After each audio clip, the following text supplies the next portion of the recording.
Total anggaran yang disiapkan pemerintah untuk mengatasi dampak krisis pandemi COVID-19 sebesar Rp695,2 triliun. Anggaran tersebut hanya 4,39% dibandingkan PDB 2019 sebesar Rp15.834 triliun.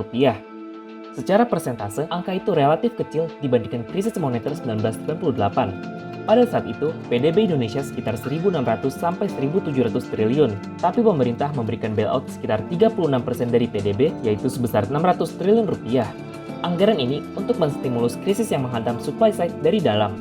Pandemi COVID-19 tidak hanya menghantam sisi penawaran yang terdampak karena PSBB dan lockdown di berbagai negara, akan tetapi Indonesia menghadapi tantangan sisi permintaan yang mengalami kontraksi sangat dalam. Ini akibat pelemahan daya beli ditandai konsumsi rumah tangga yang menurun di kuartal kedua tahun ini.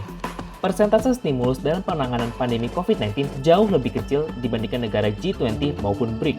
Jerman setidaknya memberikan sekitar 33% dari PDB untuk stimulus, Jepang di angka 21% dari PDB, Prancis mengalokasikan sekitar 14,6% dari PDB, Inggris juga mampu menganggarkan 14,5% dari PDB.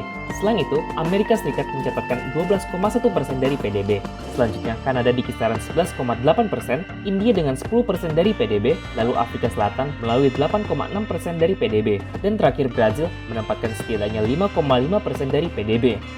Dengan struktur anggaran dan pertumbuhan ekonomi selama ini, Indonesia mampu mengalokasikan anggaran lebih besar untuk mencegah ancaman resesi di kuartal ketiga tahun 2020. Kebijakan yang dirumuskan melalui Program Pemulihan Ekonomi Nasional harus menjadi solusi pemerintah kepada seluruh lapisan masyarakat, khususnya UMKM dan kelas menengah sebagai tulang punggung ekonomi nasional.